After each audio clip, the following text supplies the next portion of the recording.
Message from Starfleet Command, top priority.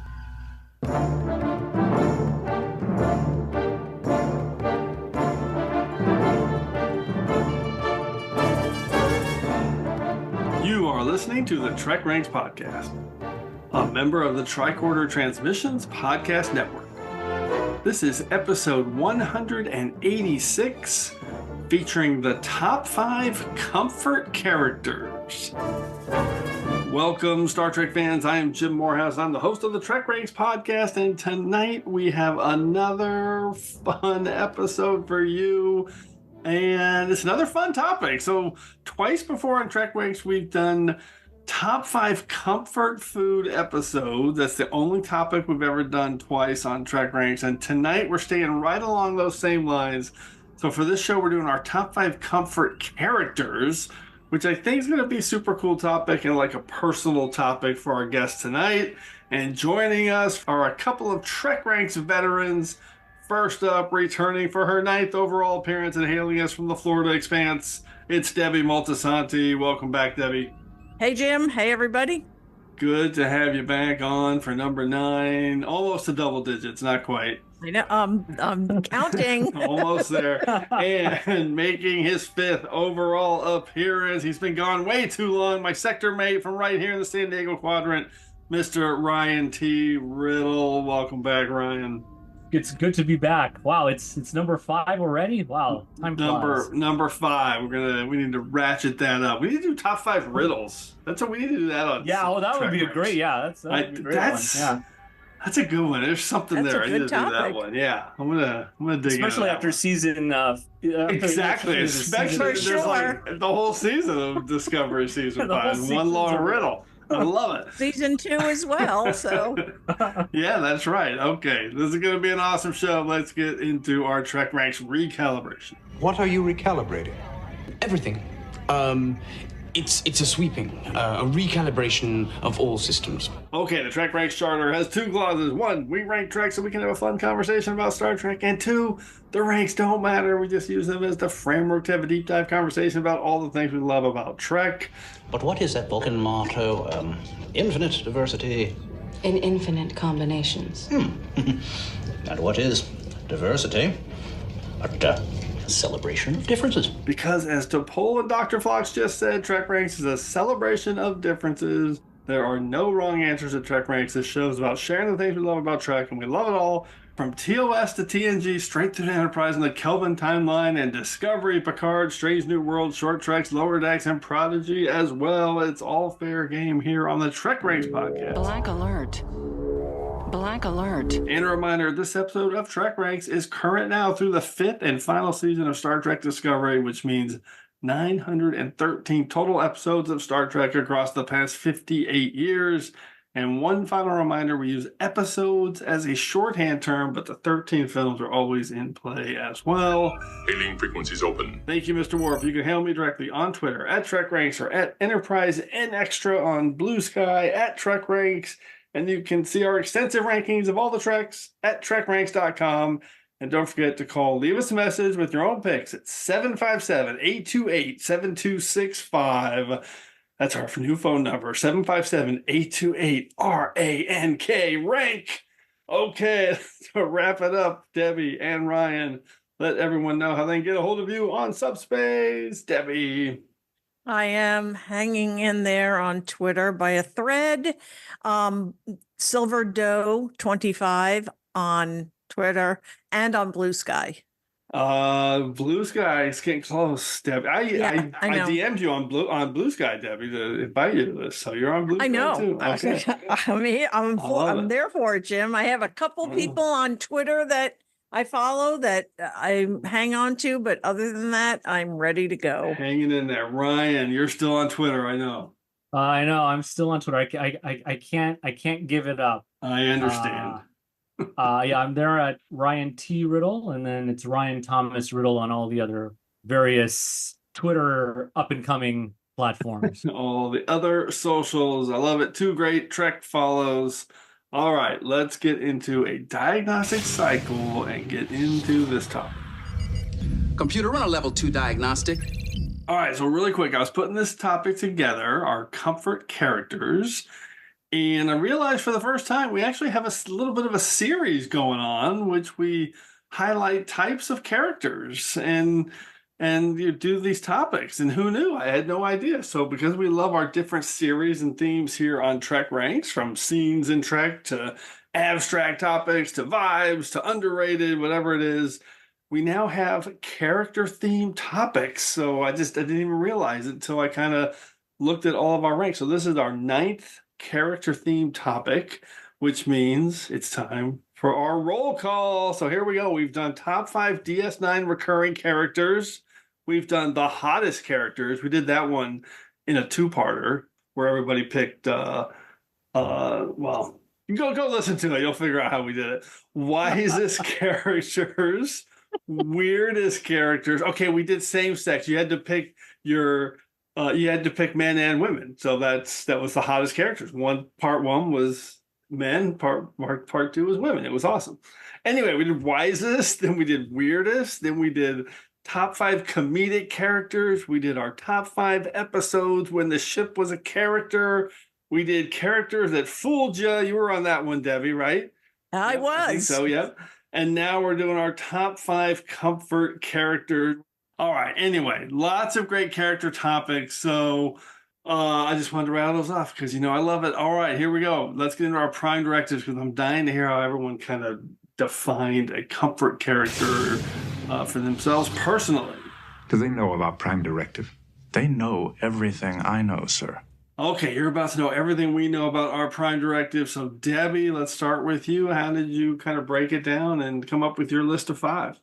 Well, I started off with like this gigantic list, and I pared it down by getting rid of characters who were like one-offs, who are only on like as a guest star, even though there are some episodes that I just absolutely love the guest star. And then I ended up really paring it down to my top 5 with characters that I can relate to because of my own personality.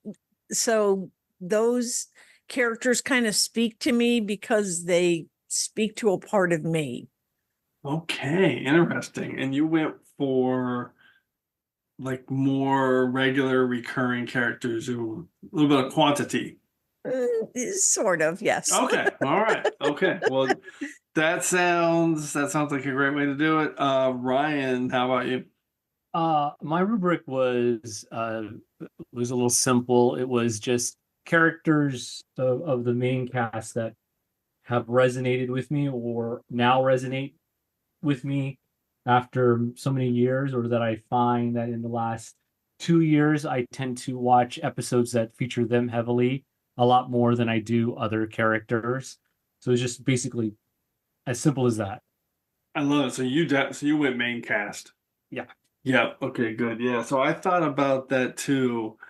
And I kind of was all over the place. So I ended up with a list. I decided to have a little bit of a mix. Some main cast members, some recurring cast members, and even some one-off cast members. So I have a little bit of everything in terms of the prominence of the characters. But then I had to kind of think of, all right, what's a comfort character to me?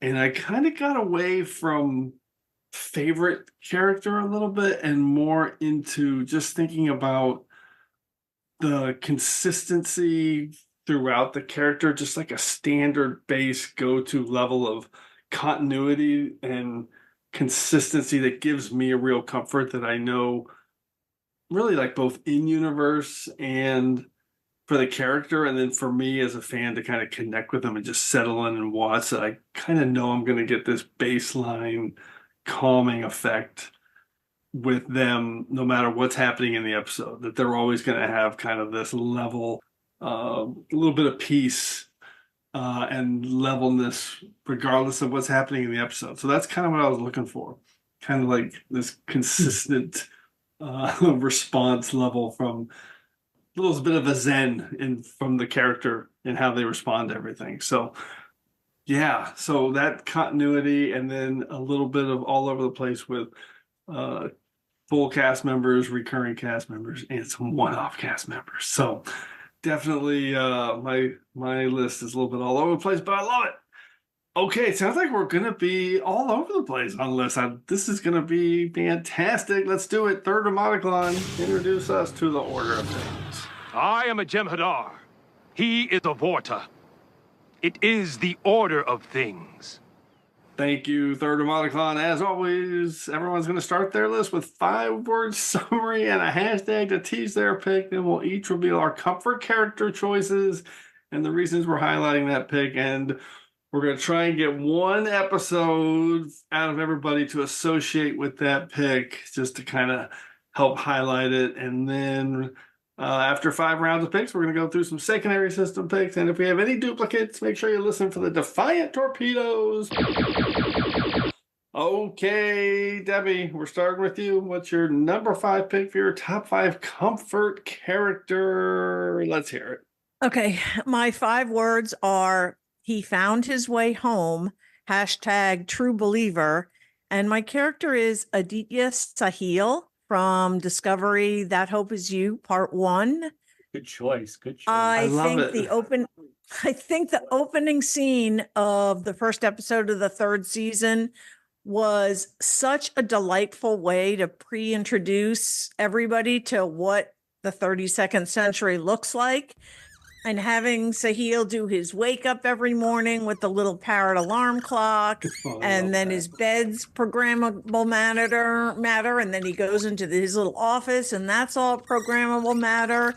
And it's all accompanied by that beautiful score.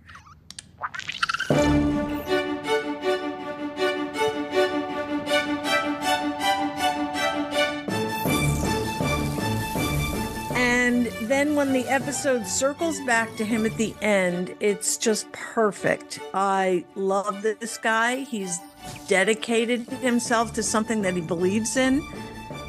He's the eternal optimist. I can't help but think at the end of Far From Home, when Michael's communicator beeps, it's Sahil calling her to tell her he found Discovery. And I just love him. I love when she makes him acting communications, how they clasp hands. There's something about this guy that just opens my heart. I just love him.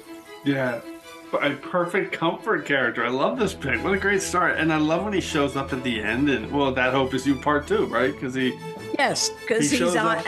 he shows up at the station, right? Because now he's at Starfleet HQ, finally getting his assignment and his commission and getting his real commission. Yeah. The guy I love him. He just warms my heart. Yeah, it's a great performance, and it's so comforting. It's really good. It is comforting. I love that first episode, the way it opens. I love the score in it, and it's just beautiful. He's my comfort guy. I love that choice. That's he is the one who waited, and I love that he is a symbol of hope at a time when the Star Trek universe doesn't have much until Discovery shows up again. So that's a great choice. Yeah, really well said. And the performance from the actor, his name Adil Hussein, on Twitter, he was pretty active. Like, people really connected with him, I think, in a really kind of emotional way after that first episode. It was really cool. It was cool. I love this pick. Super comforting. So yet another actor who understands the impact that he has being on Star Trek. I love it. Yeah, for sure. I wonder what his rank was when he finally got his commission. I don't remember. I don't know if we ever found out. Okay, Ryan, what is your first comfort character? Isn't defined by her struggles. Hashtag girl can kick your ass. And that is Commander Rafi Musakir, now the executive officer of the Enterprise G. But I have loved Michelle Hurd as an actor long before she ever made an appearance on Star Trek. Long before even Picard was a glint in Alex Kurtzman's eyes. I loved her on Law and Order SVU for the 1 or 2 seasons she was on. So I've always really admired the actress. And I love the character of Rafi because I resonate with her because I too struggle with substance abuse. And and so I feel an emotional connection to that character. And I may have criticized the production on how it's handled its portrayal of addiction over the years, but I think having this character overcome that and struggle with it, and then try to overcome it and still struggle with it, but yet can still end up as the executive officer of the Federation flagship is a journey that just it moistens my eyes all the time. And I really think she was the best addition to the show of Star Trek Picard. She was the best new character. She was a character I always thought needed to exist. If Picard exists, a character like Rafi needs to be behind him, pushing him and prodding him and telling him, maybe you shouldn't do that. Maybe you should do this instead. He needed a Rafi in his life. Yeah, what a cool pick. What a personal pick for you. I know, your story, and that's the thing about her character and how impactful it is. I know for people that have struggled with that is they did it right from the start. They committed to it, and then it was part of her story all 3 seasons. Like it was, they never like whitewashed it or kind of just made it okay and then kind of stopped doing it. It was there all the way through in all three seasons. Yeah, especially I love the way they dealt with it in the 3rd season, where she thought she really messed up, right? Right.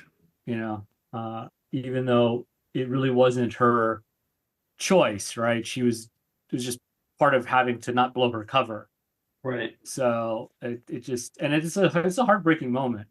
I've been there. We all, it's a heartbreaking moment. And then just the gratifying way in which Worf just validated everything she did in the last moments of the Last Generation. Just I love that.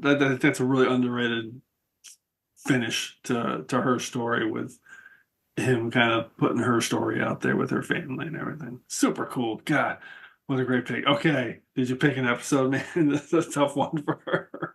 That is a tough one. I'm going to say all of season 3 because the problem with some of the streaming ones, or at least like the serialized ones, it's hard to pick up.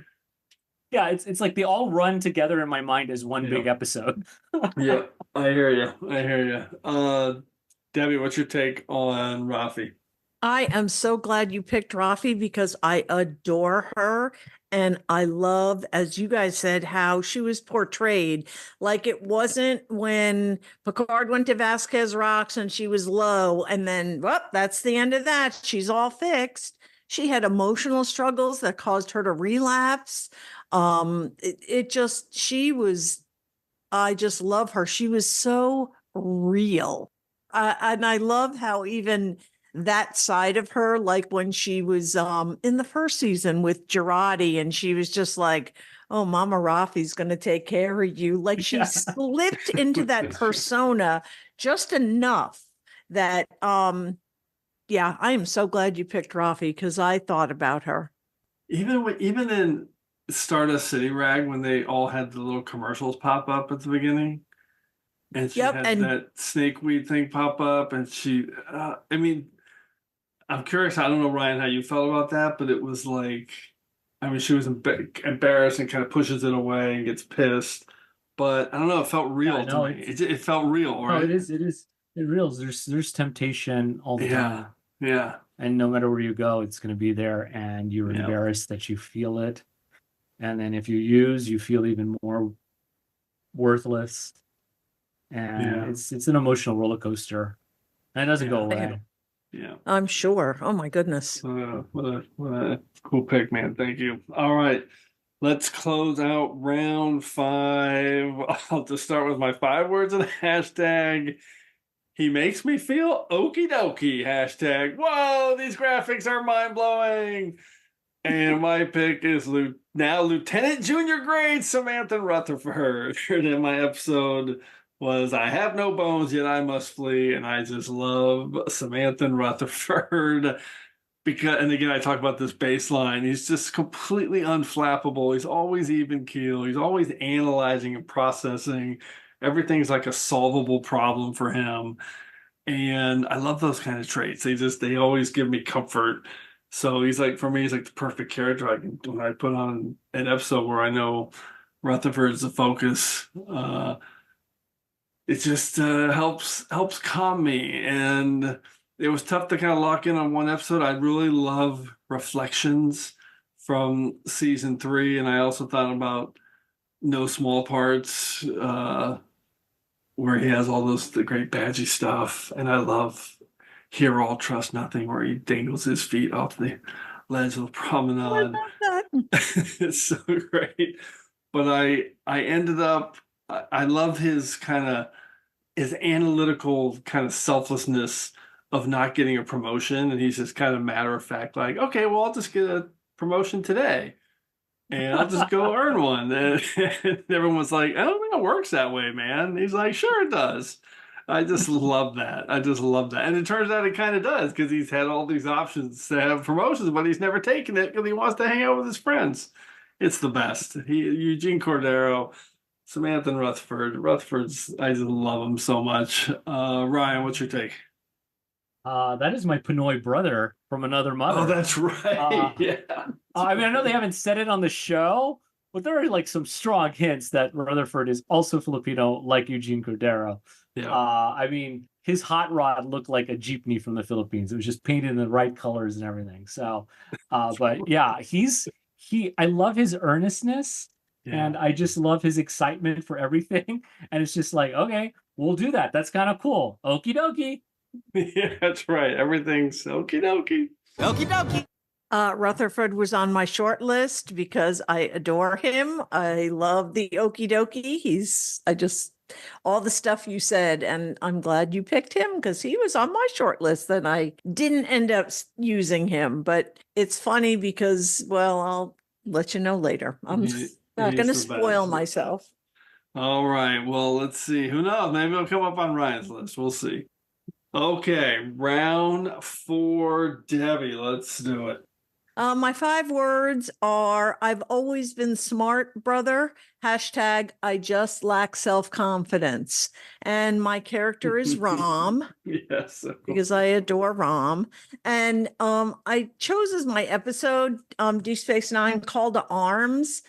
First off, I love Rom's journey throughout the series. You know, he started out as pretty much a background character, and his role grew and grew, which happened to a lot of the characters on DS9. But when I think about Heart of Stone and Nog's making his plea to Cisco about Starfleet, and is like, because I don't want to end up like my father, because his father's like a loser, basically. Then Rom just becomes his best self in his own right. He's a brilliant engineer, but he's still kind of bumbling, and he's so endearing to me because of that. He's scattered, and Call to Arms has got his best, he bumbles around about, he comes up with the minefield idea. At the same time, he's stressing about not having enough closet space for Lita's clothes and no room for her prayer mandala. Then, later in the episode, he's also doing that same bit where he goes back and forth between being, like bumbling, but at the same time caring. He shows his caring side about right after the wedding. He has Lita leave. He also later in the very end, when Jake is discovered there, he's like, very seriously, like, but you're not safe here. And just, he has so many times when he's goofy, but he's brilliant, and he shows his loyalty, and he's just like this everyman Ferengi guy. And the fact that he becomes Nagus at the end is just the cherry on top. Yeah, I mean, who doesn't love what Rom becomes? He's a damn fine comfort pick. I love him. He's so great. He's the best. My favorite thing about Rom is his just unwavering support of Nog. Once he kind of finds his voice and as a character in like that third season. So yeah, this is a brilliant pick, and Call to Arms is one of his breakout moments. I love that all these years later that Rom is using his the assumption that everyone has about him as being this sort of flighty kind of person, but using that to manipulate people in lower decks and letting Lita be the one who sort of like is the one that's seen as like the Lady Macbeth behind the scenes. But really, you know, Rom has come up with this plan, but he's just acting like this guy who, oh, I just like baseball and this and that, you know. So which proves to show you that Rom has always been really, really smart.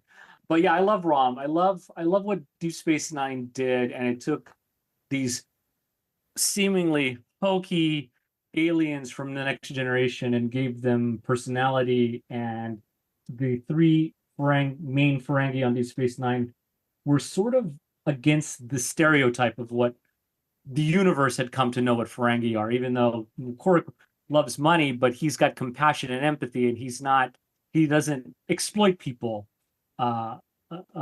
in a harmful way, right?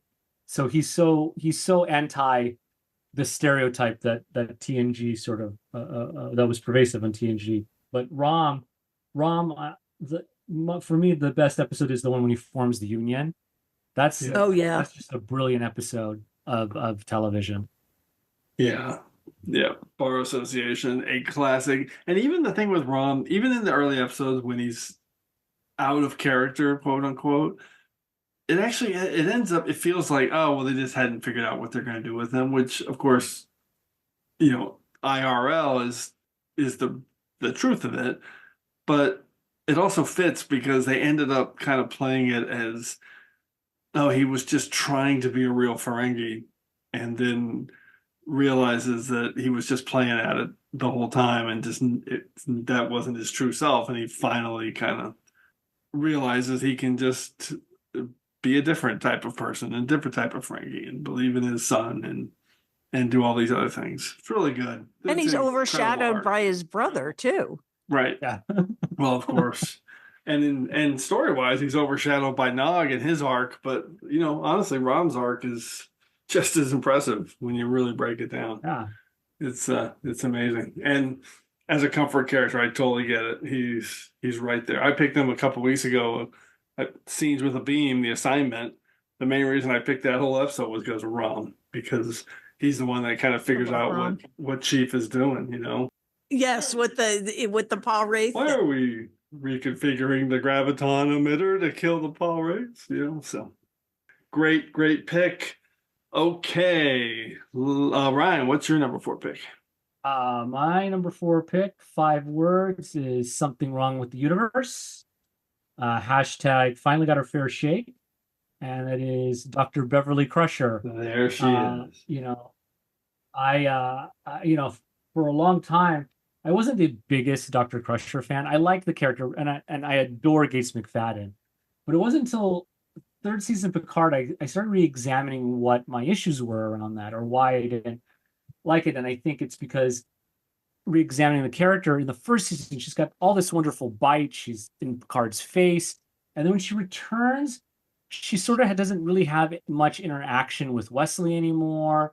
It's like she's a little softer of a character than she was in the first season.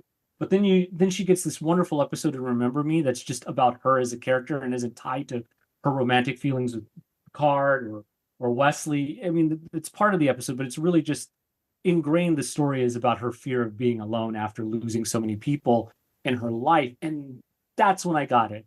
I go, I know what this character is about. She's a doctor because she's afraid of losing everyone around her. That's what motivates her and drives her. And I finally was able to crack the character and relate to the character in a way that I've never been able to. And that she finally gets her fair shake where she gets to stand on her own, and she's got a gun and she's defending her ship and her son. Like, I was like, this is, she's finally getting stuff to really sink her teeth into. The writers aren't treating her as this secondary afterthought, which in fact, the character was a secondary afterthought in the development of the show. They said, well, Wesley needs a mom, so let's have a mom. Well, let's make her the teacher. No, well, maybe we should make her the doctor. Or maybe she should just drop off Wesley and then disappear for the rest of the series. So that that the character has come completely in this kick-ass full circle at the end in Picard is just it kind of tricked me, and I found myself in the last year or so just rewatching a lot of Beverly Crusher episodes, like from Remember Me to Beverly Crusher, her Quincy episode, Suspicions, to even Sub Rosa. You know, as hokey as that is, I really actually enjoy that episode. It's a guilty pleasure at this point. But it just, once I cracked the nut of what was the main motivation of Dr. Crusher, because I felt that was like, for me, that was what was missing with the character, was I couldn't understand what drove her. And then once that hit me, I'm like, oh, God, that's tragic and yet inspiring at the same time. I'm trying to get past. I love Quincy episode. I think we should just call it that from now on. Instead of Suspicions. I love that. Oh, that is a great Quincy one, right? I just love that. This is a great breakdown of Beverly Crusher, and yeah, I mean they smashed that to bits in Picard season 3, right? Especially in the Next Generation, the premiere episode. Incredible. I really can't. I don't know what else to say, but developed as an afterthought character, the way you said that is kind of truth. But Gates McFadden made so much with it. She's such a great actor. She plays it to the hilt. She just is wonderful. Absolutely kills it and made it so beloved. But there's really you can't really argue that that's how it was developed, and that's how so many of those kind of stayed first, second year writers wrote it, you know? I mean, hell, they fired her. I mean, because as soon as she kind of questioned it, they let her go. I mean, that's just the truth of it. So, fortunately, we got her back. So, okay, well, which of these episodes did you pick? Remember Me, Next Generation? Oh, gosh. Well, Remember Me is the big one, but also 17 Seconds, where she has that wonderful, I think it's 17 Seconds. Oh, God, yeah. Again, these all blur. But that 17 seconds with the whole bit with her discussion in sick bay with Picard, where she's like, when Jack was on his way, I was terrified. All I knew was that if you're the son of Jean-Luc Picard, there's a target on your back. I lost my parents, then a husband, then my son Wesley, all to the same stars that own you. As a mother, your whole being is about protecting your child. I thought I could protect mine. I didn't know if I could protect yours. You know, I got why Picard was pissed, but I was still more on Beverly's side. The woman lost her husband. Her son just ditched her. Like, Wesley didn't even come back to say goodbye. He just said, bye, I'm going off with this dude. It's kind of amazing how well that argument laid out. I mean, kind of on both sides, but both sides made really good arguments, but it was really impressive how well Beverly defended her position in a tough place. Debbie, what's your take? I love this pick. I love how in the latter part of season 3, when they're on the D and she's there firing all the weapons and stuff, and like even Worf, they're looking at her like, when did she become such a badass? Like, a lot's happened in 20 years. Correct, right? Right. I just love it. Yes, fantastic pick. And I love how you zeroed in on, because that continued through Picard. Like, that's her reason for being is to prevent loss. Yeah, we're going with it. 17 seconds. Great pick. Okay, let's go to my round 4 pick. All right, this one, I knew someone like this was going to end up on my list. A one-off character that has been living rent-free in my head for like 35 years, mainly because I've invited him in and welcomed him to put his feet up, set up shop, because I love this freaking guy. He makes me feel so calm. So I picked him, and it will come as a surprise to nobody that follows me on Twitter. 5 words in a hashtag. Nobody busts up my guy. Hashtag comfortable 3rd level strategy, my grandmaster. It is Sirna Kolrami from Peak Performance. And I'm not exactly sure why this guy makes me feel so comfortable. I'm not sure. I think I'm in the minority on this with this guy, but I have loved this guy for 35 years. I love this guy. I don't know what he's an abrasive. He's abrasive. He's direct. He's a bit of a jerk, but he's entertaining. He's confident. He backs it up, right? He doesn't really fail. He's got a terrible evaluation of Riker, but he totally owns it by the end of the episode, and he's happy to do it. He's like, I got that wrong. He's great.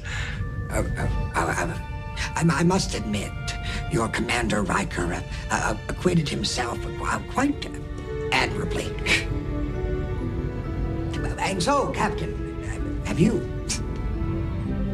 My report to Starfleet will be most favorable. Thank you.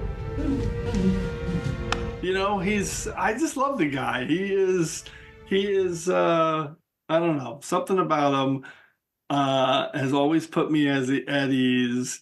And I love when Riker says to him, what's the Zachdorn word for mismatch? Challenge. We do not whine about the inequities of life. How do you perform in a mismatch is precisely what is of interest to Starfleet. After all, when one is in the superior position, one is expected to win. Roy Brocksmith as Sirna Kolrami. I love this guy.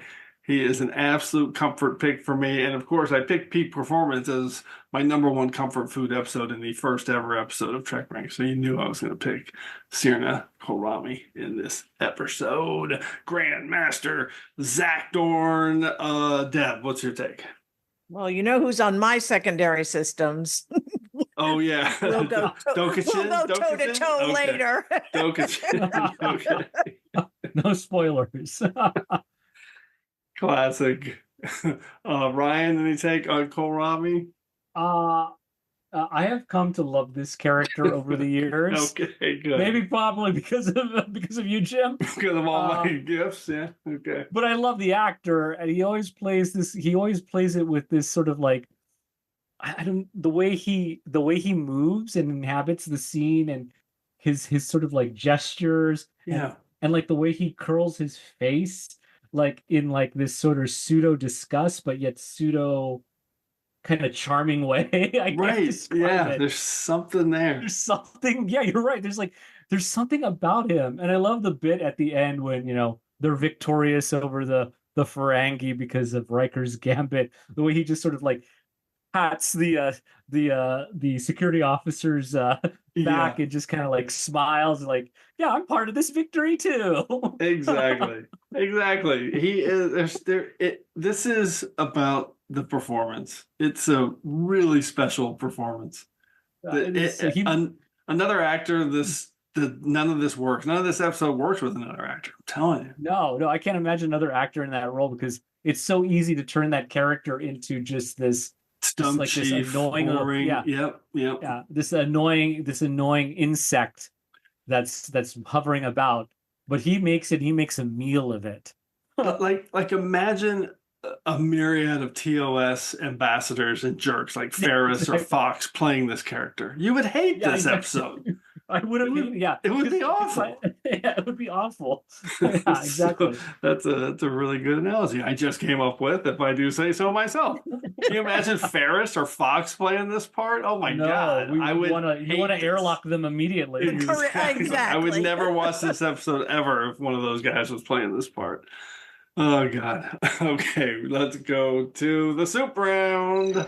And now, as I'm sure that somebody out there has said, it's time to pay for the soup. Debbie, what do you got? And where am I? Oh, okay, here we go. My 5 words, the number one, and hashtag she's fun's funeral. And it's Una Chin Riley, the number 1 on Strange New Worlds. And for my episode, I picked Spock Amok. she has so many episodes where she shines, and the things that I love about her, like Ad Astra Prospera, like she has things that she stands for, and that's what I admire so much about her. But I absolutely love that she and La'an get together and do the Enterprise bingo thing, because she just is a little bit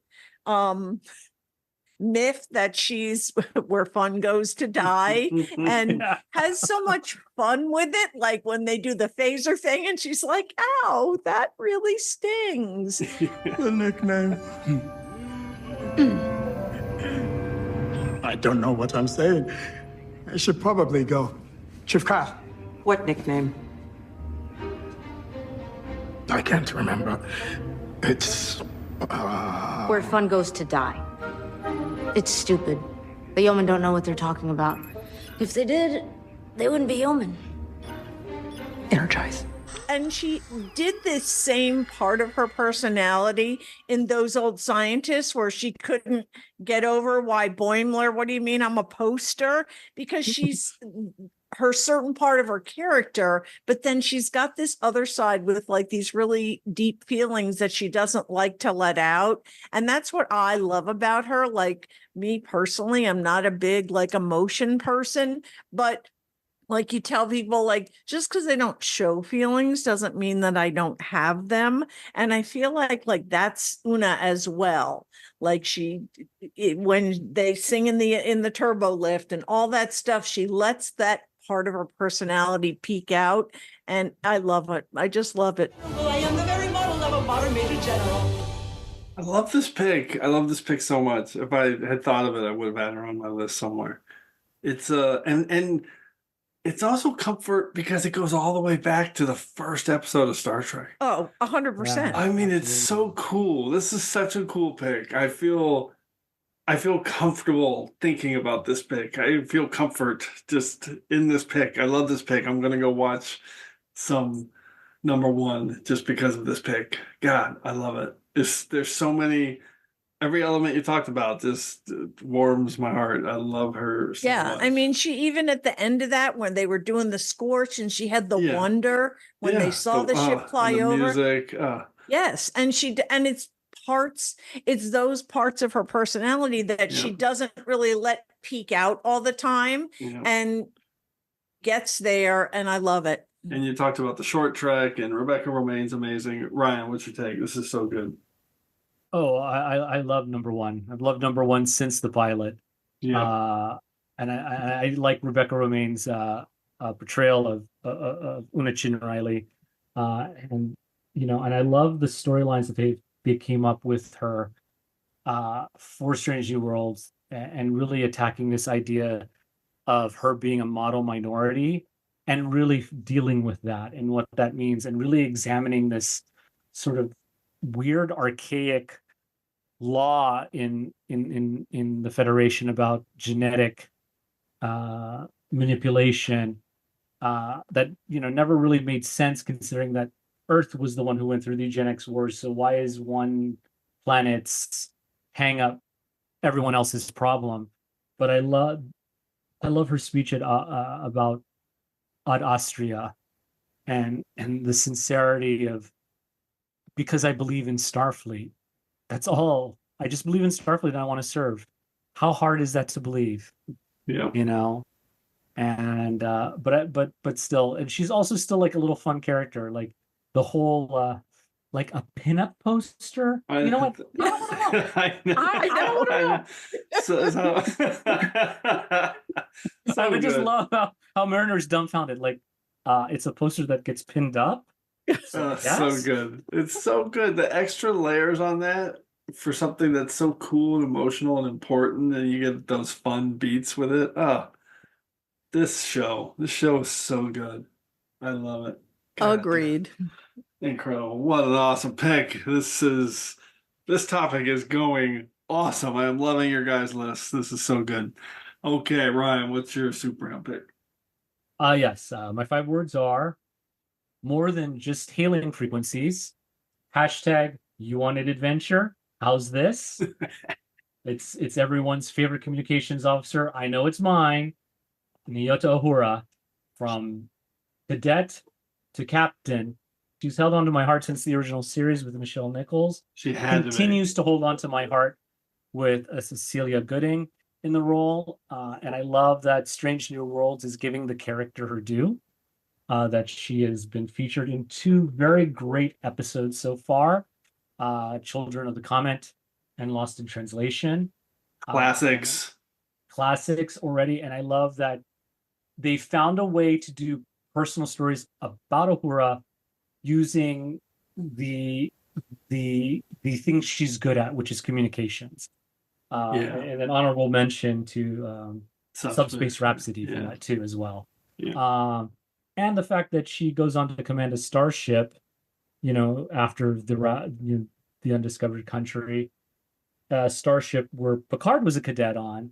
It just kind of warms my heart that this character, being so groundbreaking in the 1960s, but still being in the background and only getting bits like in Star Trek 3 with the Phaser and Mr. Adventure, that now we're really digging into who this character is, that we're getting to see her do lots of other things that she wasn't given a chance to do on the original series.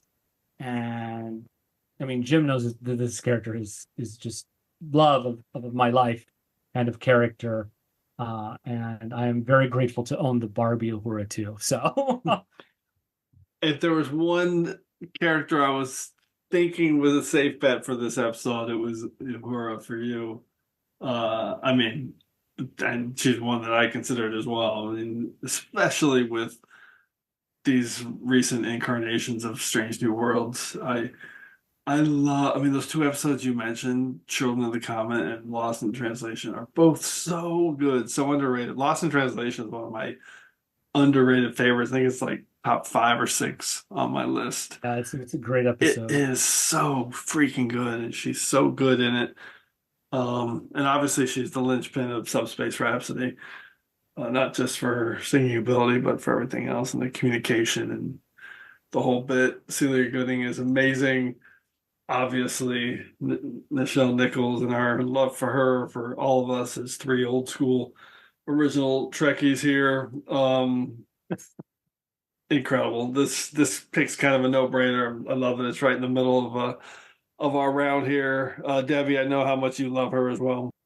I do. I love going back to the original series, how, I love the Dr. King story that, she almost left the series, and it was Martin Luther King himself who convinced her to stay.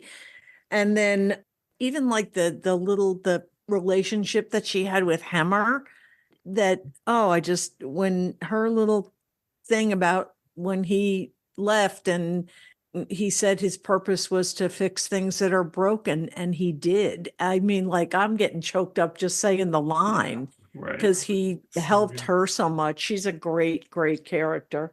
Yep, perfect pick. I love it. All right, we're gonna count that as 2 straight Strange New Worlds picks in the soup round. I love that. Okay, let's go to my round 3 pick to close it out. I did not see this one coming for me, but it popped into my head and couldn't get him off my list. This one is a recurring character that, as I thought about other series and candidates, it just never left my list. 5 words and a hashtag. He and I were familiar. Hashtag you and I are not. This is Admiral Charles Vance from Star Trek Discovery. And I picked the episode Die Trying.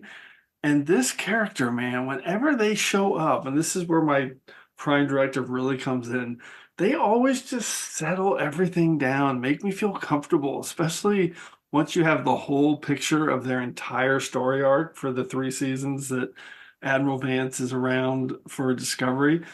And I think the reason I gravitate so much to them is, as a character and such a kind of steady, straightforward, straight shot leader, is because of how he was introduced in Die Trying. And I'm not sure if the producers were going for this angle or not, because sometimes it's just an offshoot of a show and a genre with so many years of history, but it just felt like right from the beginning he was going to be a bad role, right? We all remember. Die Trying, when he walks out, you're thinking, this guy's bad news, right? Admiral.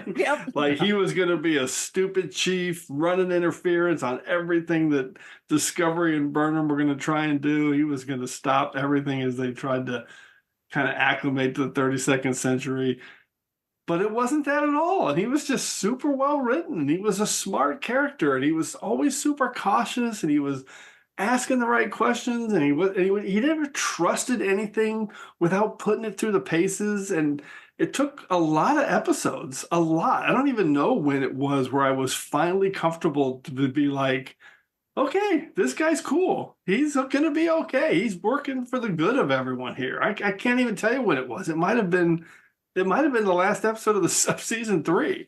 So it took a long time for that to go away. And I think that was a real credit to the writers. I want to know if they were going for that or not, because man, I think it really helped. So, and now with the full context of his character through 5 seasons, I freaking love Admiral Vance so much.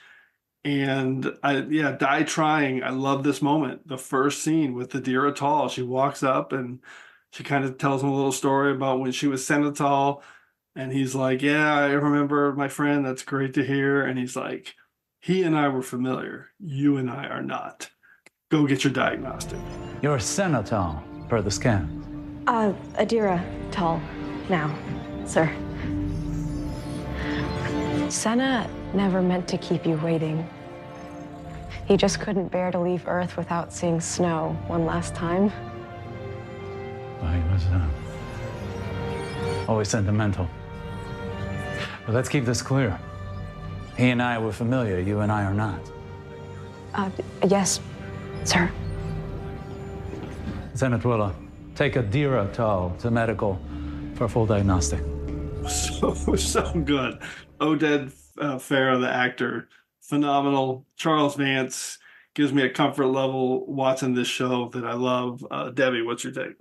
Love that he wasn't a badmiral, but I love that you weren't sure. I love that you weren't sure for so many episodes. You're like, wait a minute, is he? Isn't he? And then even like later on, like he didn't hesitate to like call Michael on the carpet or call Saru on the carpet. Everybody. Right.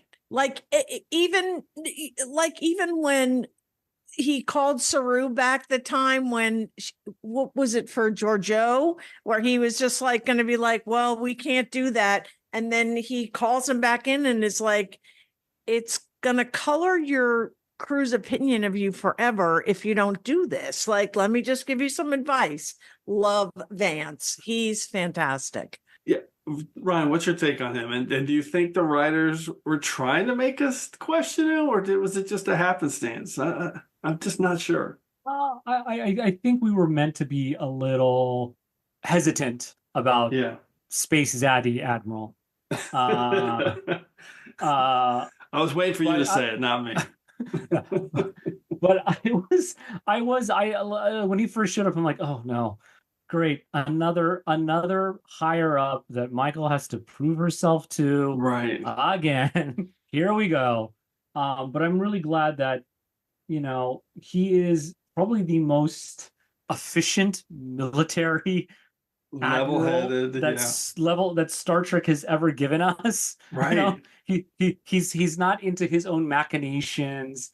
Right. He's there to do his job. He's there to do it well, and he's there to really guide the officers underneath him, even to the point of pointing out, you messed up.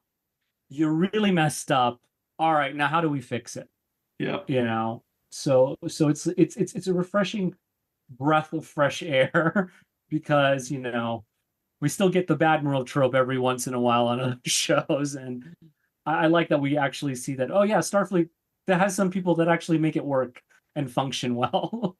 Yeah, he was just so pragmatic, and I just like that he challenged everything and went through the paces on everything. So yeah, good stuff.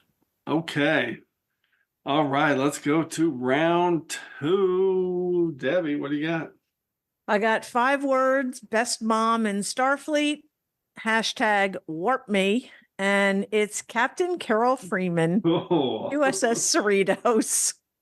I have the softest spot. She does not comfort me at all. I'm always stressed out when she's on. I love her. I love her to death, but I love this pick for you.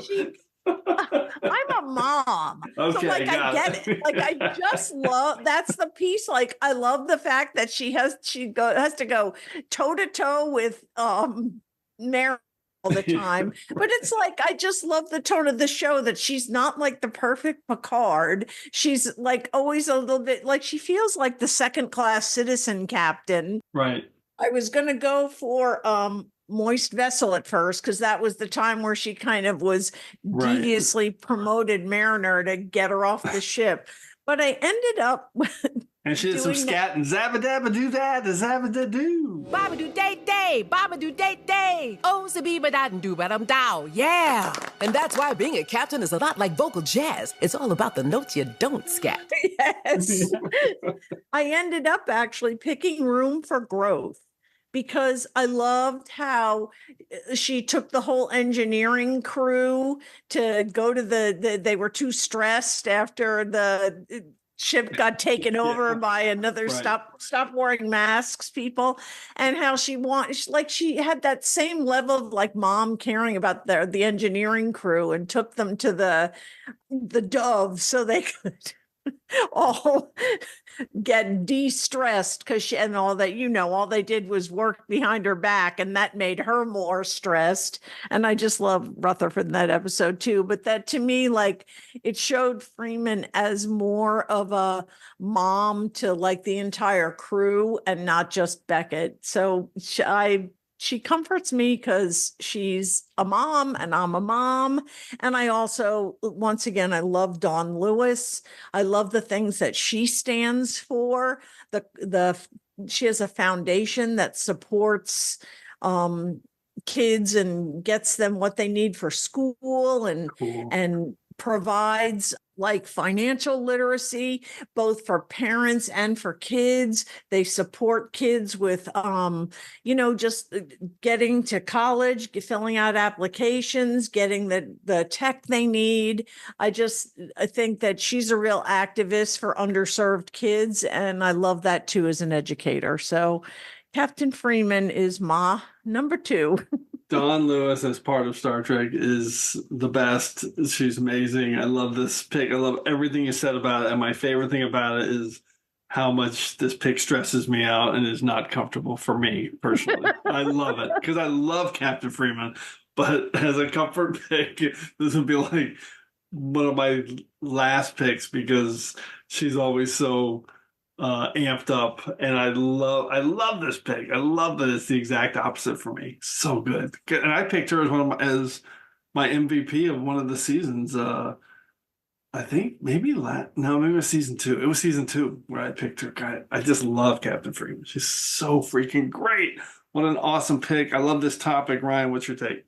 Oh, I love Captain Freeman. I love her a lot, but funny. I have to be with you too, Jim. It's like all I can think of is, God, could I serve on a starship under my mother?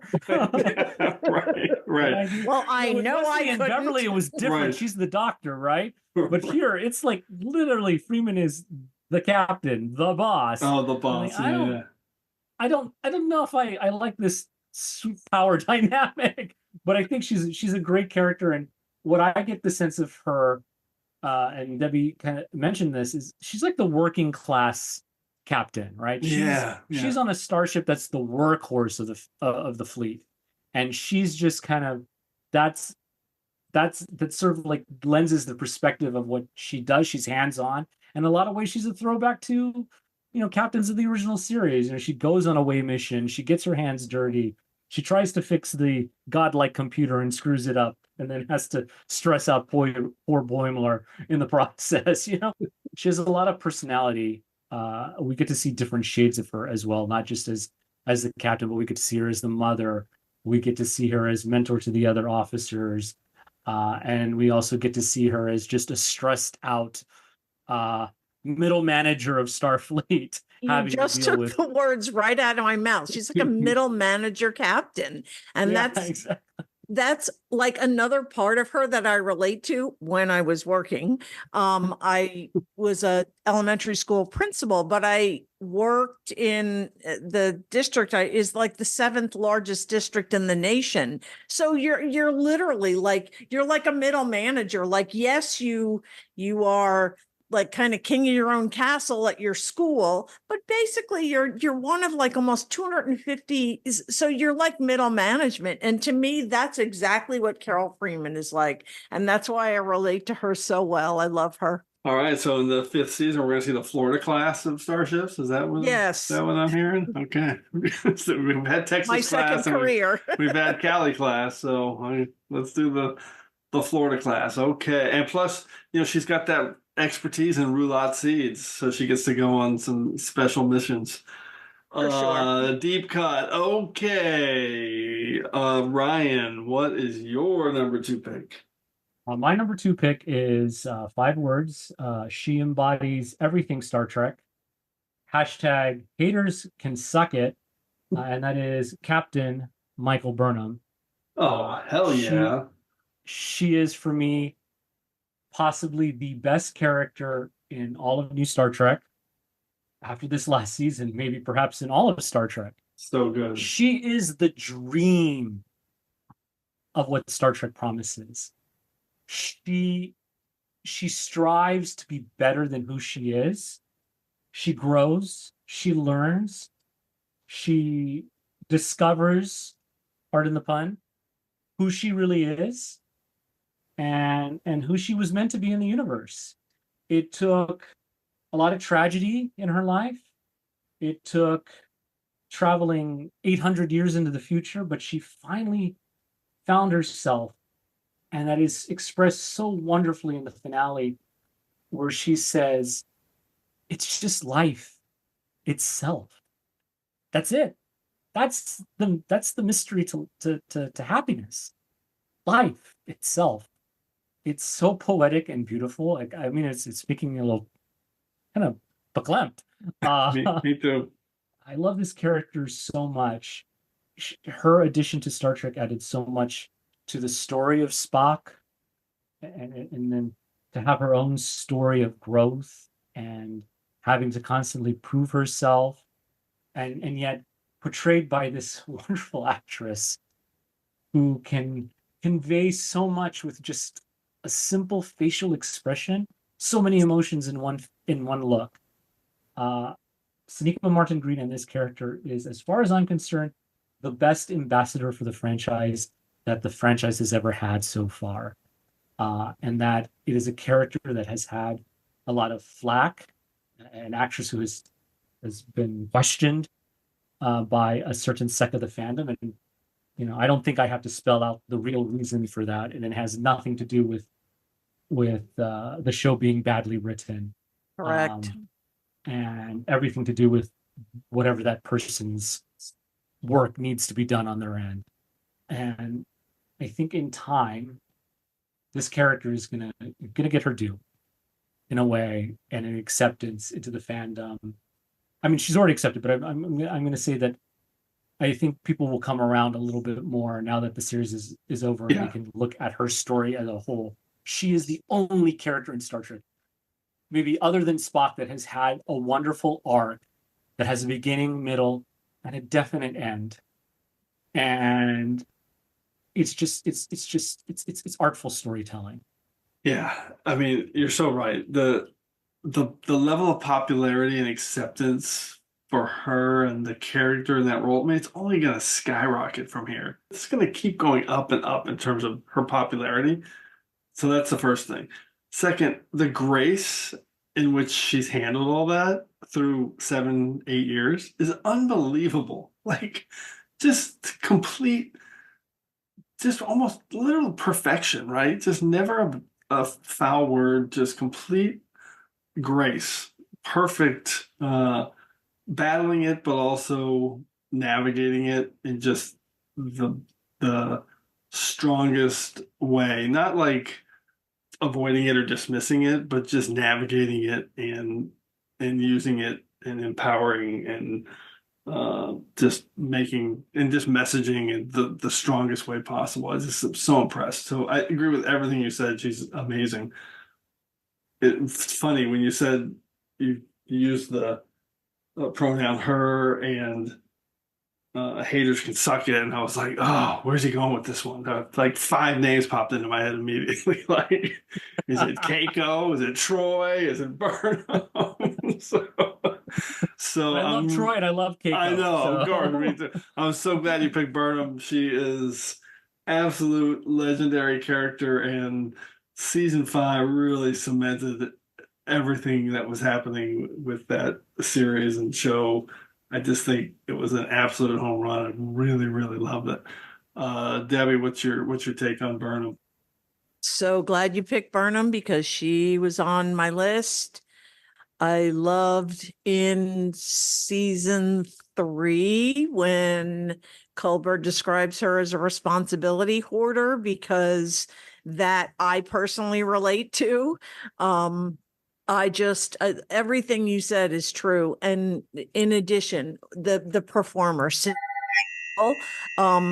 from your last episode, Jim, like just that whole thing is that people need to understand is that Discovery was Burnham, and that's what it was.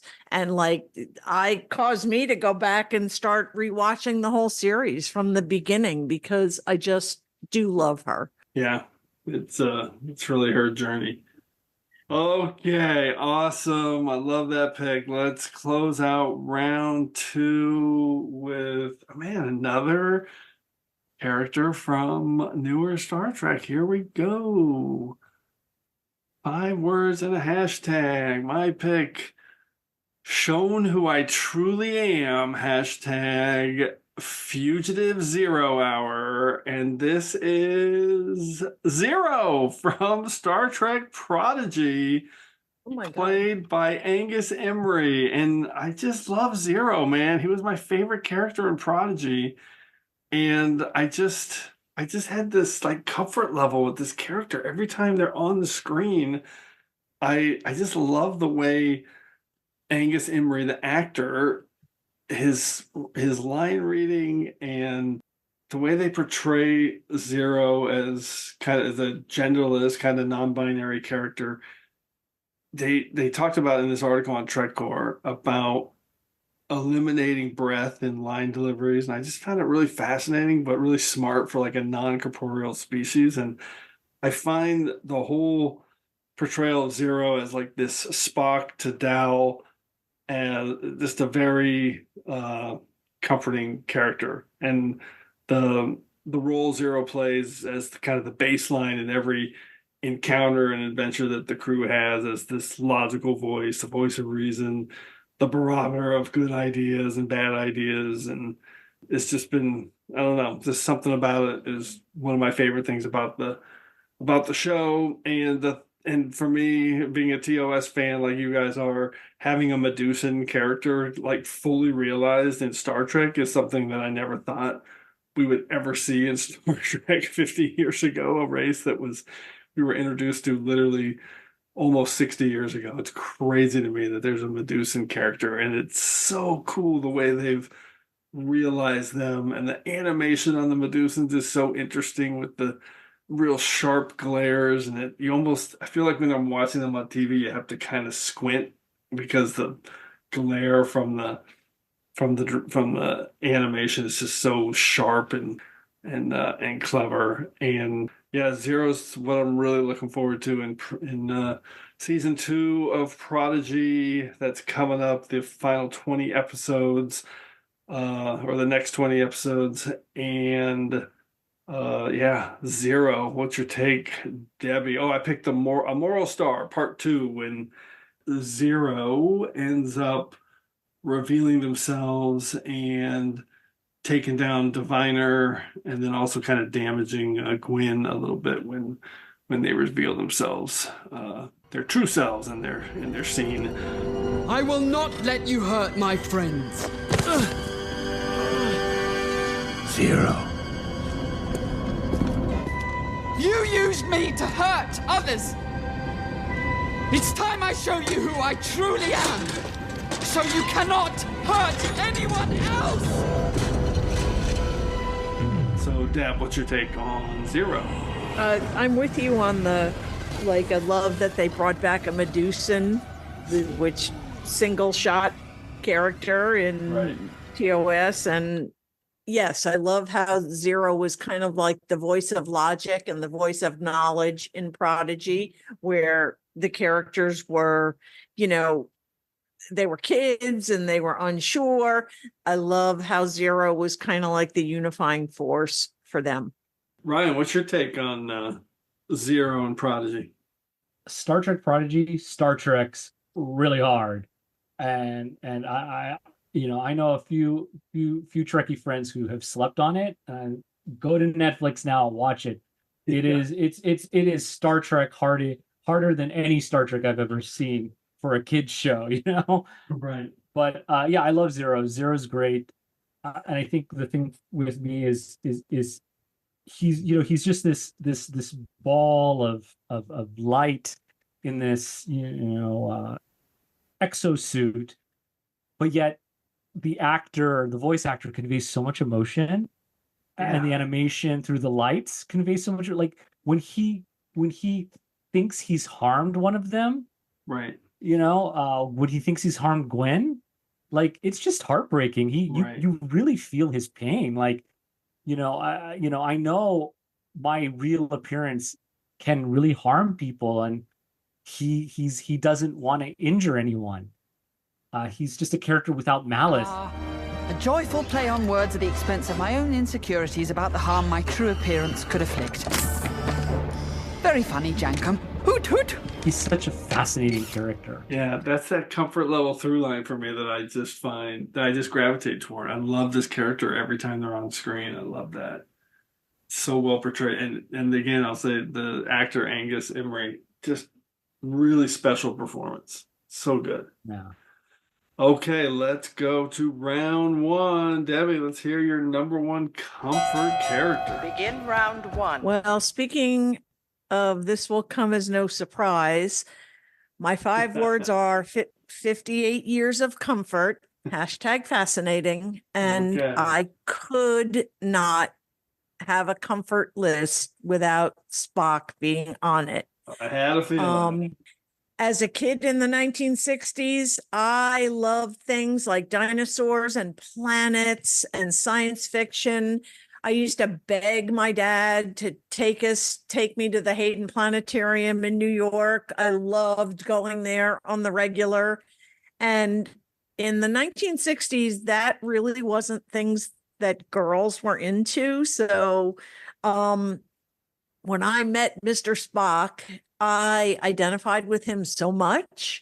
He was smart and he was logical and he hid his emotions. And I just gravitated to him immediately. When he died at the end of Rathacon, I was so devastated. Oh, brutal. And when he came back in Search for Spock, I saw that movie in the theater 9 times just to see the closing moments where the eyebrow went up when he looked at McCoy. As much as I adored Leonard Nimoy in this role, I have also loved his return portrayed by Zachary Quinto, and I am relishing every episode of Strange New Worlds and Discovery with Ethan Peck. I think both of these actors have just done a phenomenal job of continuing this character. I love how, especially Strange New Worlds, like you said, it kind of it goes back and inserts into original canon and makes it even better. And so after much consideration, I was dying, I don't know what episode to pick. I actually ended up picking Charade, Strange New Worlds. Oh, cool. Because human Spock is such a fish out of water. And as a kid, I felt like a fish out of water. But then the piece at the end where he validates what his mother has gone through and kind of like hands it to Pring's mother about how strong his mother really is and how he has kind of been a jerk for not saying so before this is just, it's phenomenal. It's just phenomenal. I love Spock. I will never not love Spock. Then you knew I was going to pick him. I had a feeling Spock might be on your list and Uhura Yes. might be on your list, Ryan. So I am very not disappointed by these picks. I love the Strange New World pick, though, with charades. It's such a great episode. It's a farce, but like the emotion between him and Chapel at the end is so well done. It's so powerful. Ethan Peck is so good. Oh, and then of course, your highlight of his conversation with Amanda is just immaculate. I love it. Great, awesome pick and a great way to kind of summarize your comfort level with Spock for literally 60 years. Ryan, Nearly 60 years. Well, the original series wasn't about Spock, it was about Kirk, but Spock is the face of Star Trek. There's no denying it. No. I as someone that is of mixed heritage, I resonate with his struggle there. And I'm glad that we have gotten this wonderful journey with him and Leonard Nimoy, and the moment where we learn Prime Spock's fate in Star Trek Beyond is just as emotional moment as it is when the character first dies in The Wrath of Khan. And I think that the actors who have come after Nimoy have done an admirable job. And I love that Strange New Worlds has been using Spock a lot as sort of a farcical character. There's always some sort of Spock jinx each season. So I'm waiting for what the third season's going to give us in terms of Spock jinx. Can't wait. I definitely can't wait. Thank you for your advice. If I can ever return the favor, please do not hesitate to ask. What are friends for? What are friends for? That was a rhetorical Spock. Oh, I know. Humans are almost as easy to tease as Vulcans. And and I also love, like I said before, I love Michael Burnham's attachment to Spock as well. Yeah, and I love that the writers used Burnham not only to give more depth to the rift between Spock and Sarek, but also that Michael sort of sets Spock up eventually for the relationship that's going to have the most impact on his life, which is Jim Kirk. So Spock is Star Trek. I mean, there's just no denying it. He'll always be Star Trek. Absolutely. I did my Discovery ranks recently, and Lethian, if memory serves, were like I think 2 and 3 on my list, which is like the Spock background, and then the Spock literally Burnham and Spock figuring their shit out. So good stuff. Do you think the beard is working? It's so good. I just rewatched that. So good. All right, Ryan, let's hear your number one pick. My number one pick is 5 words: risk. Risk is our business. Hashtag he ain't a himbo.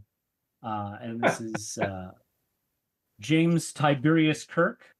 Doesn't matter the actor, whether it's Shatner, Pine, or Wesley. Kirk is going to be my favorite character, hand down. He's always going to be my comfort character. When I feel low, I put on an episode of the original series. You can pick one because they're all really about Kirk. They really are. Because the show was centered around Kirk. But if I were to pick episodes for Shatner's Kirk, it would be City on the Edge of Forever. Yeah, for sure. For Pine's Kirk, it would be Star Trek Beyond. Because this is the full realization of that Kirk. He has finally become the Kirk that is in the original series. Get to see his wonderful journey through those 3 movies where he is now Captain Kirk and not just someone who is bumbling around trying to figure out who Captain Kirk is. Yep. But it was a great arc to get there. I appreciate that. It was a really great arc. And I think, Pine is just so electric to watch in that role. I think we're lucky that they keep picking actors that you just can't take your eye off, right? Yeah. Even with Paul Wesley. And I think for him, I would pick Tomorrow, and Tomorrow because perfect. For sure. I was worried at the end of season 1 of Strange New Worlds when they introduced Kirk or Wesley's Kirk. Right. That the show is going to lean heavily into this erroneous pop culture version of this character, this cartoon version that the Abrams movies leaned into, this womanizing, right, rebellious officer, right? This rule breaker. Right. And then we get Tomorrow, and I'm like, oh no, this is Jim Kirk in the series. Perfect. He's empathic. Yep. He immediately wants to help La'an. Yep. He's great. He's smart. They play him as smart. He realizes, okay, we need money. How do we get money? Let me play chess. 2D chess is a child's game, right? Yeah. And also he loves to eat because Jim Kirk in the original series, he loved to eat. He was always thinking about his stomach. So, like I was like, oh, they nailed Kirk. And then in Lost in Translation, thank you. When we talked about it before, we were talking about Uhura, but one of the reasons that episode is so good is because of Kirk. He's so good because at it. Kirk doesn't question anything. You've got a problem. You're seeing things. Let's figure out what's going on together. Exactly. And that's Jim Kirk. It's Jim Kirk. For sure. And I think the crux of it was like, okay, I feel safe that Strange New Worlds is going to treat the character as the character and not the Kirk drift that has evolved.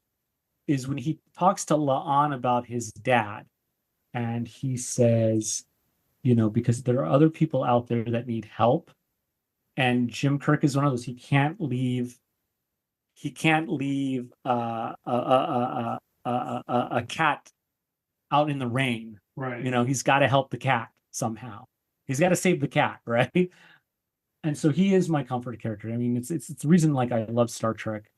Not just for Shatner's performance, but the character is such the antithesis of the heroic character of the 1960s.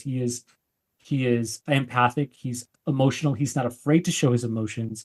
He's pissy, and I love pissy Jim Kirk. But he admits his mistakes, and he makes mistakes. He's not this sort of reserved hero who knows what the right thing to do all the time.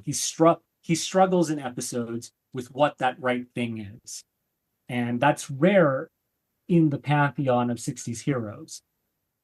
And I like that. I like that he's fallible and he's intelligent, and that there's this other version of him in the pop culture mindset that's wrong. But he's just someone that I've always thought, if I could be someone better, that's who I want to be.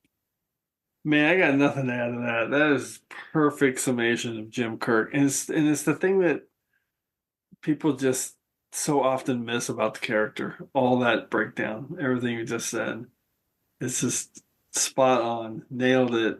And I'll just say it again. People watch Lost in Translation again. That's Jim Kirk.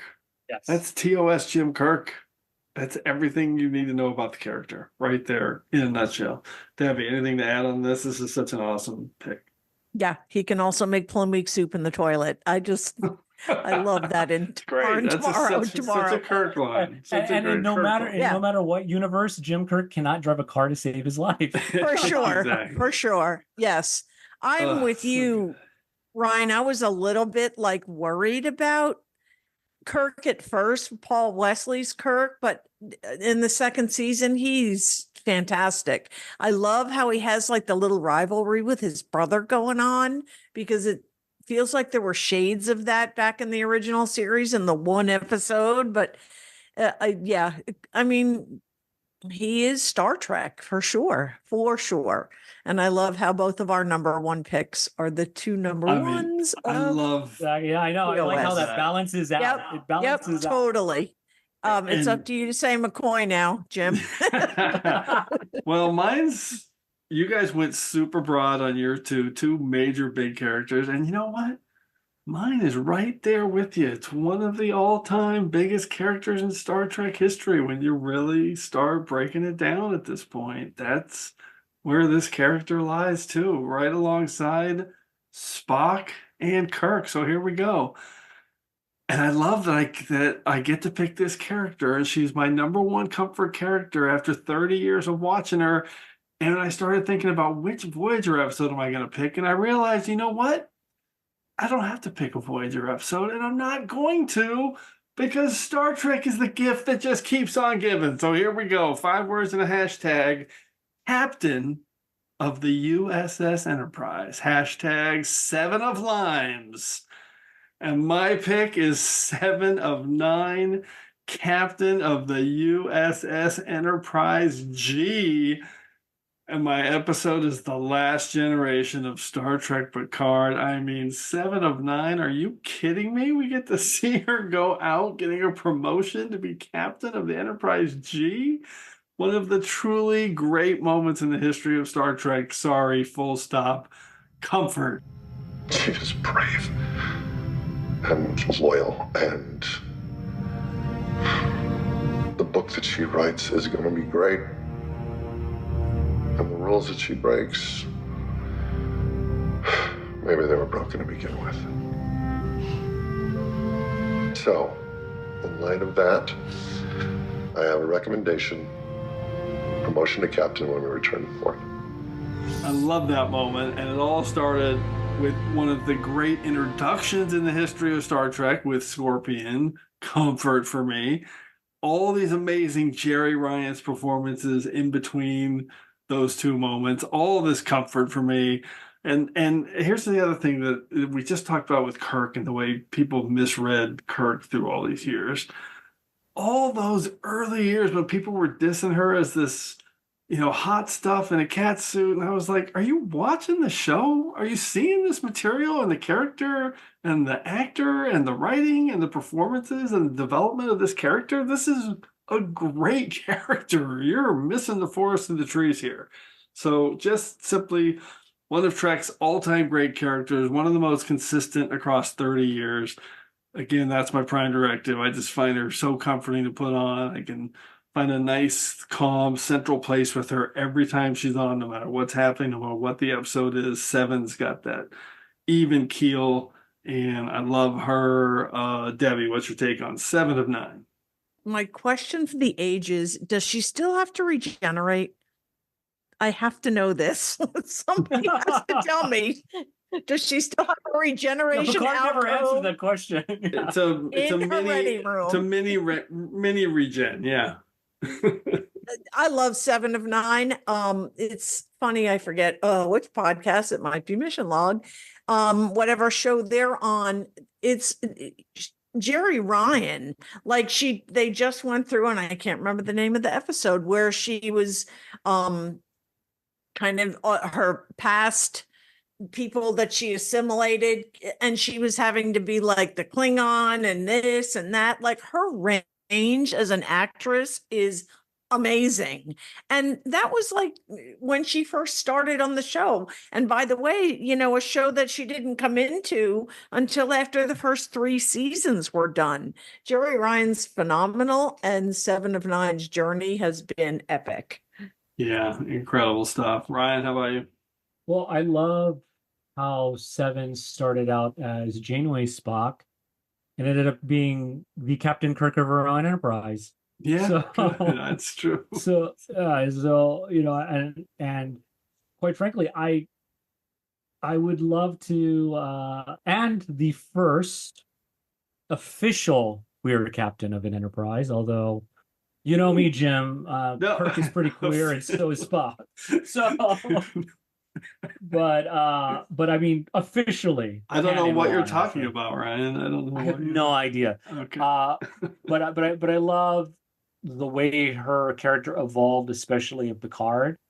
And for me, if I were to pick a favorite 7 moment, my favorite moment is at the end of Stardust Rag, where she's stepping on the transporter platform and she turns to Picard and says, "Do you ever think you got back your humanity?" And Picard's like, "No, but I'm working on it every day." and for people who go through something traumatic, that is exactly what it is. You try to regain your humanity piece at a time every day. And that's possibly my favorite 7 moment in all of Star Trek, because it's two people who were violated and don't know how to move on, or not, they don't know how to move on. They are trying to move on beyond it. Still and not working let through it it. define them. And it's the work of their life. Yeah, that's a great moment, an incredible moment. That's a at the end of fantastic that moment episode. because it really defines trauma. Yeah. Yeah.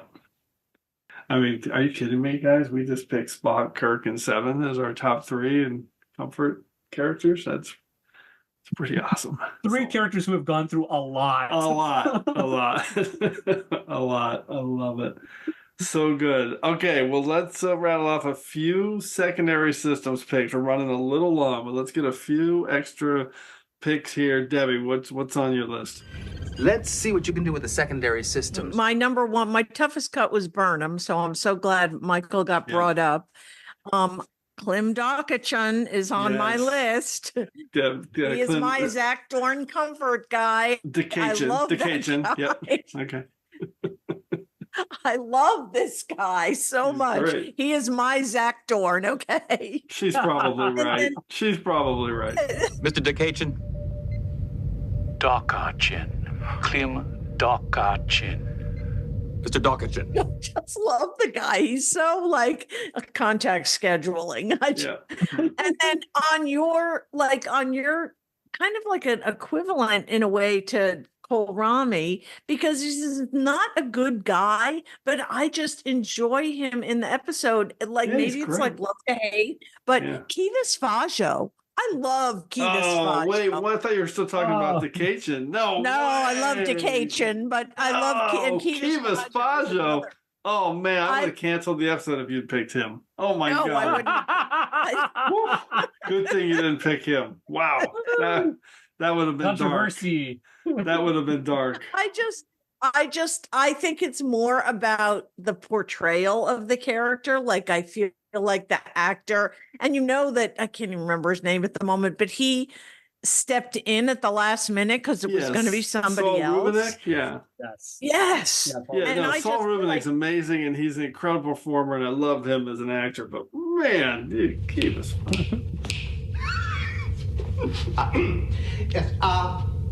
It took great effort to bring you here. Shoot that guy. I know. All right, so I did Jellicoe, so. Oh, okay. Now you're bringing up Joe. Man, you could have really killed me with Jellicoe, too. All right, any more, Deb? Nope, I'm good. Okay. Klim, mostly Klim. Dakachan. Yeah, it's Dakachan. It's Dakachan. And Burnham. Ryan, who's on your list? Mariner. Yes, this was good a tough one because I love Mariner and I love Connie Newsom a lot, especially in live action. Just so good. Just lights up the screen when she's in that episode. So that was a toughie to cut. Love you, Mom. Love you too. Never disobey me again. I do what I want. And then there's also B'Elanna Torres. Oh, that's a good one. Yeah. And of course, Spock would have been on there, but I had to make room for his sister, so I think he's okay with that. I love it. I think those are primarily the ones I was like, and Janeway. I love Janeway. Oh, that's a good one too. Okay, I'm gonna rattle off really quick. I had Trip was my toughest cut. I love Trip. Comfort. I had Book. I picked him last week on Discovery season 5 moments, so no problem there. I had Tendi, Boimler, and Mariner. I love them all. But I took Rutherford, Jadzia Dax. I had Tilly. I had Quark. I had a whole bunch on my long list, but love them all. It was tough to narrow down, and of course I had Spock on my list as well for the long list. But yeah, just so many. I had Data too on my long list too. Love Data. It's just impossible. Too many to pick. But amazing. I love this topic because it was so personal. Got some real good deep cuts and some big broad ones too. So let's get into our regeneration cycle. We're going to recap our picks and go through some stats. Computer, activate regeneration cycle. Alcoves beta and gamma. Okay, Debbie, recap your 5 really quick here. At number 5, I had Aditya Sahil from Discovery's That Hope Is You Part 1. At number 4, I had Ram, and the episode was DS9's Call to Arms. Number 3, I had Una Chin Riley, Strange New Worlds, Spock Amok. At number 2, I had Captain Carol Freeman from Lower Decks Room for Growth. And at number 1, I had Spock, and I chose Strange New Worlds Charades. I love it. So you had 2 from Strange New Worlds, 1 from Lower Decks, 1 from Discovery, and 1 from Deep Space Nine. Ryan, rattle off your 5. You don't have to do your episodes, Ryan, and I'll tell you what I picked for you. So great, awesome, I love it. All right, do it. Number 5 is Commander Rafi Musker, Executive Officer of the Enterprise G. I love that you had Rafi. You had Rafi, and I had 7. It was so good. Yeah, exactly. Yeah, that's cool. yeah, I love it. Number 4 is Dr. Beverly Crusher. Number 3 is Nyota Uhura. Number 2 is Captain Michael Burnham. And number 1 is Captain James Tiberius Kirk. Fantastic list. So you had overall, you had 2 from Picard, 1 from Strange New Worlds, 1 from Discovery, and 1 from TOS. Although Uhura could have been TOS, Beverly could have been TNG, so you really spread it around. Awesome list. And then my 5, I had Samantha Rutherford from Lower Decks. I Have No Bones, Yet I Must Flee. From TNG, Sierra Nicole Rami, the Zach Dorn Grandmaster Stratagema. From Peak Performance, my number 3, Admiral Vance from Discovery's Die Trying. Number 2, Zero. I love them. A Moral Star Part 2 from Prodigy. And number 1, Captain 7 of 9 from Star Trek Picard, The Last Generation. So I spread it around. I had 1 each from TNG, Discovery, Lower Decks, Prodigy, and Picard. Didn't realize that. And our stats are amazing. We really spread it around. And I can't believe that the new era of Trek here really dominated. This is incredible. So I'll get to that in a second. But first off, our breakdown, we had 10 humans and 5 aliens picked, which means nothing, but is kind of cool. This is cool, though. The gender pick was an exact split. So we had 7 men, 7 women, and then we had the non-binary 0 pick. So it was exactly even. So that was cool. Right down the middle. And then by series, so we only had 3 classic Trek series picked. 1 from TOS, 1 from TNG, 1 from DS9. I'm really surprised by that, which means 12 picks from the new era of Star Trek. We had 1 from Prodigy, 2 from Lower Decks, and 3 each from Discovery, Picard, and Strange New Worlds. Pretty damn cool the way we spread that around. Amazing, amazing stuff. All right, but now it is time to initiate a temporal inversion because it's time to hear from you. Initiate temporal inversion. Initiating. And for this week's temporal inversion, we are going back just a couple of weeks to episode 184 in our top 5 scenes with a beam, as we got in a great voicemail from our friend Michael Bentley. I'm going to play that for you right now. Hi, Jim. I love listening to the top 5 scenes in a beam, or with a beam, which had so many fantastic picks, and I thought I'd share 5 of my own. Number 5, he's happy to see her, #Hot Spock. It's those old scientists. It's Spock's creepy smile, which freaks out Boimler, and unexpectedly has serious consequences for Spock and Chapel's relationship, which I think is a brilliant example of new Trek deepening what we already know. because who would ever have guessed that Boimler, of all people, had anything to do with it whatsoever? Number 4, they have lost all control. Hashtag balance beam zombies impulse from Enterprise. This was actually the first beam I thought of, even before transporter beams. So for me, the standout in this episode is Jolene Blaylock, who's always an amazing actor, and here gives an incredible performance, especially when she's still herself, but she's terrified that what she sees will soon affect her just as badly. Number 3, I beam, therefore I am. Hashtag transporter test. It's TNG's Ship in a Bottle, one of my favourite Trek comfort food episodes. Stephanie Beacham is just fantastic in this as the Countess Regina Bartholomew, telling Barclay, "Are you suggesting that it's beyond my comprehension?" Number 2, sheltering in a strange place. Hashtag Great American Songbook. It's Discovery's stormy weather. We've long known that Scotty sheltered inside the transporter buffer for years, but here the whole of Discovery's crew beam into it, leaving just Burnham and Zora together in a deeply moving scene about fear and trust, which completely subverts its very famous equivalent in 2001: A Space Odyssey, even down to Zora singing Michael a song. And number 1, the episode Inside a Beam. Hashtag Cyrus Ramsey. This is Enterprise's vanishing point, which I think is a little bit maligned. That's my feeling anyway. It's never bothered me that it's all imaginary, it all takes place inside Hoshi's head, because it's real to her, and what she does within that experience says a great deal about her strength of character. Anyway, it had to be my number 1 pick because it's one that goes a whole way, in that almost the whole story takes place inside a transporter beam. Anyway, thanks, Jim, for so many wonderful episodes. Peace and long life. Bye. All right, great list from Michael. I have to say, I appreciate his defense of Enterprise's vanishing point as his number 1 scene with a beam, an episode that takes place entirely inside a transporter beam. So not just a scene with a beam, but an episode within a beam.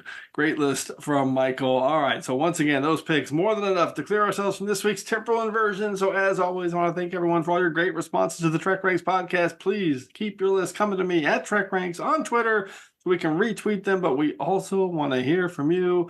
So put together your own list of top 5 comfort characters or a list from any of our past shows. Give us a call at 757-828-7265. That's 757-828-RANK. Or you can just, record it on your computer, send me a DM. We can get it downloaded and hook up that way too, if that's easier for you.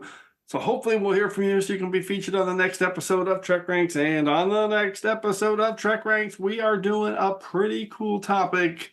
I am excited about this one. So on TrekRanks, we only do positive topics, right? We don't do any negative lists or anything like that.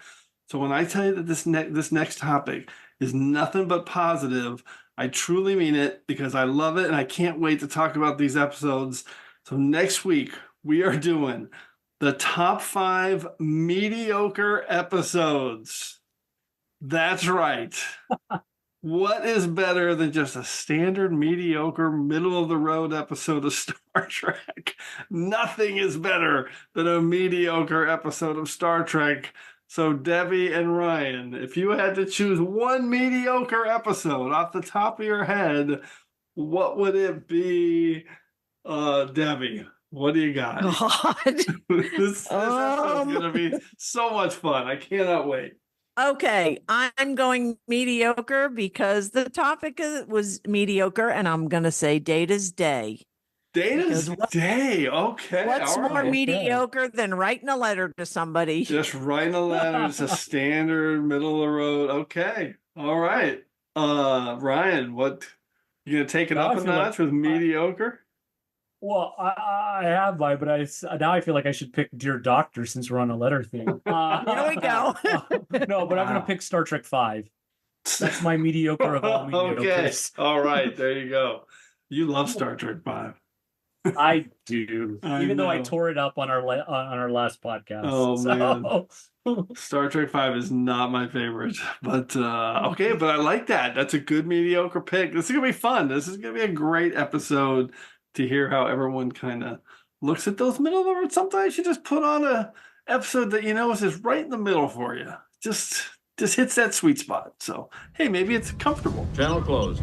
Reset. Subspace communications. Scrambler code Riker 1. Okay, Scrambler code Riker 1 acknowledged. All right, we're going to close this episode out with a huge thanks to Debbie Moltisanti and Ryan Riddle.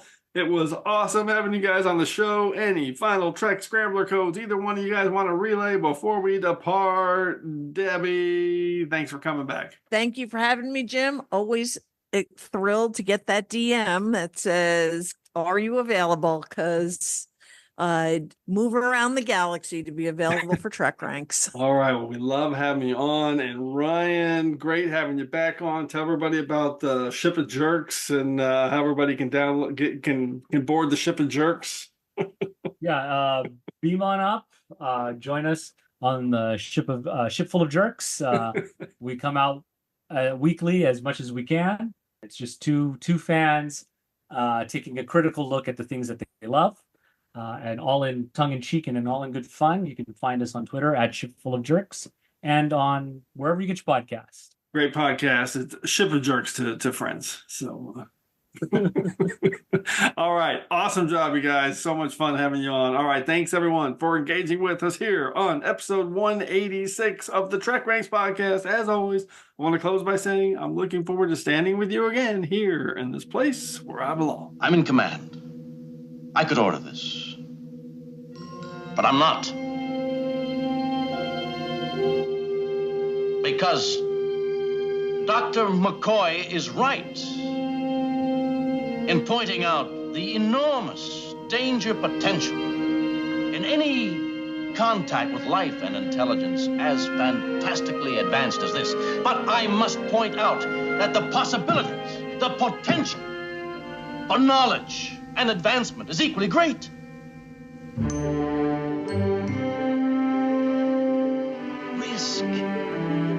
Risk is our business. That's what the Starship is all about. That's why we're aboard her.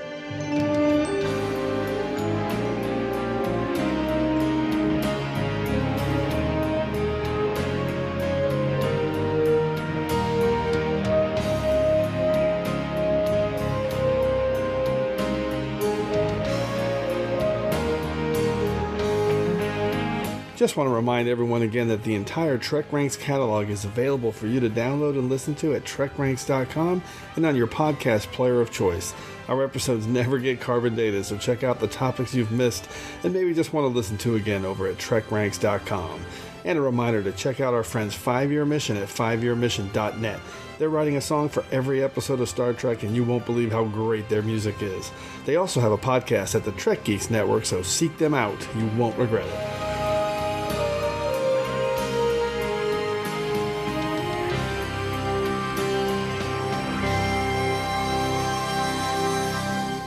Roger, Old City Station at 2200 hours. All is well. Understood. All stations clear. You amaze me, Commander. Oh, how is that? A 20-year space veteran, yet you choose the worst duty station in town. I mean, look at this place. This is the hind end of space. Peace and quiet appeals to me, Lieutenant. Yeah, well, maybe that's okay for someone like you, whose career is winding down. But me, I need some challenge in my life, some adventure, maybe even just a surprise or two. Well, you know what they say, Lieutenant. Be careful what you wish for.